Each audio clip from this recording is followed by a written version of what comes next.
Internet کے نقصانات سے بچنے کا طریقہ۔ انٹرنیٹ ایک سانپ کی مثال ہے کہ اگر سانپ پکڑنے والا جوگی ہو، منتر جانتا ہو تو یہ سانپ کو شکار کر لیتا ہے، پکڑ لیتا ہے، اور اگر سانپ پکڑنے والا جوگی منتر جاننے والا نہ ہو تو سانپ اسے شکار کر لیتا ہے، اسے ڈنس لیتا ہے، یہاں تک کہ اس کی موت واقع ہو جاتی ہے۔ محترم سامعین، اسی طرح انٹرنیٹ کا استعمال ہے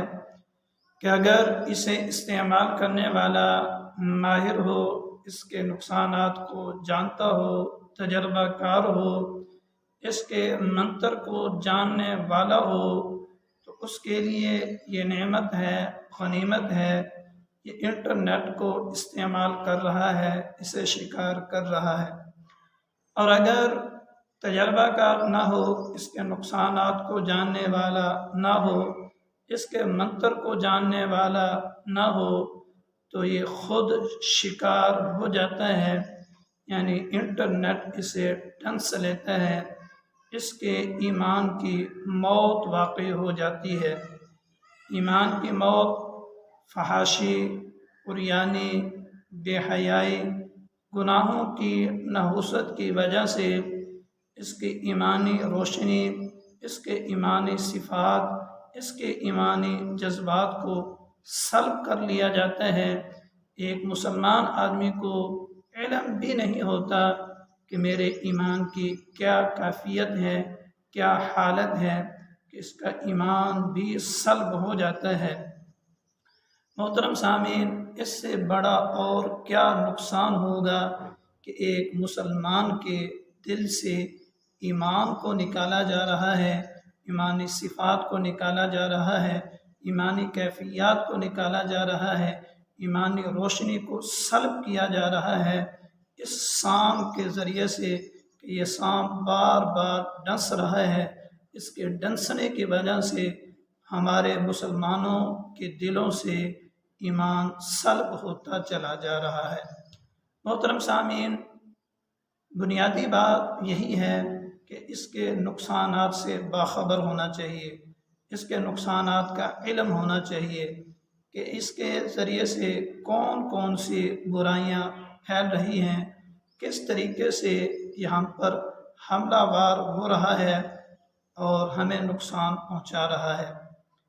بنیادی بات اس میں یہ ہے کہ جب بھی تم انٹرنیٹ استعمال کرنے لگو تو دل کے اندر یہ یقین کر لو، میرے اللہ مجھے دیکھ رہے ہیں۔ آپ گھر پر ہیں، دکان پر ہیں، بازار میں ہیں، کمرے میں ہیں، گھر کے صحن میں ہیں، جہاں کہیں بھی ہیں، دل کے اندر یہ یقین ہو کہ میرے اللہ مجھے دیکھ رہے ہیں۔ پھر آپ موبائل استعمال کر رہے ہیں، آپ لیپ ٹاپ استعمال کر رہے ہیں، موبائل پر واٹس ایپ یوز کر رہے ہیں، فیس بک یوز کر رہے ہیں، یوٹیوب یوز کر رہے ہیں۔ خلاصہ یہ کہ انٹرنیٹ کی کوئی بھی شاخ آپ استعمال کر رہے ہیں، سوشل میڈیا استعمال کر رہے ہیں،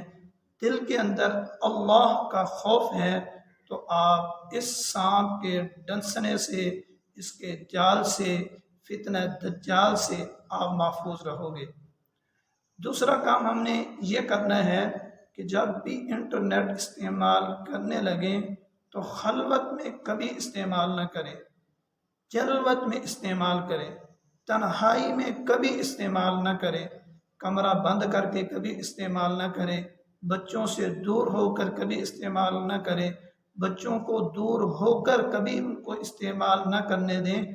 تنہائی میں کبھی بھی انٹرنیٹ کو استعمال نہ کریں، چاہے یوٹیوب کے ذریعے سے ہو، چاہے گوگلز کے ذریعے سے ہو، یا کسی اور طریقے سے ہو، انٹرنیٹ کو تنہائی میں استعمال نہ کریں، کیونکہ جب بھی انسان تنہائی میں ہوتا ہے، اکیلا ہوتا ہے، شیطان وار کرتا ہے، دل میں وساوس ڈالتا ہے، ان وساوس کے چکر میں آ کر انسان گناہ کا ارتکاب کر بیٹھتا ہے۔ پھر گناہ کرتے کرتے کرتے کرتے اس کی طبیعت بن جاتی ہے، اس کی عادت بن جاتی ہے، اس کا ایک نشہ بن جاتا ہے کہ جب تک یہ فحاشی عریانی بے حیائی کو نہ دیکھے اسے سکون نہیں آتا۔ دوسرا طریقہ انٹرنیٹ کے نقصانات سے بچنے کا یہ ہے کہ کبھی بھی تنہائی میں خلوت میں اسے استعمال نہ کرو۔ تیسرا طریقہ انٹرنیٹ کے نقصانات سے بچنے کا یہ ہے کہ انٹرنیٹ کے استعمال کا وقت مقرر ہو۔ ہر وقت اسے یوز نہ کرو، اسے استعمال نہ کرو، اسے اپنے ہاتھ میں نہ لے کر آؤ، بلکہ ایک وقت مقرر ہونا چاہیے، اسی وقت کے اندر اسے استعمال کیا جائے۔ امید کرتا ہوں کہ آپ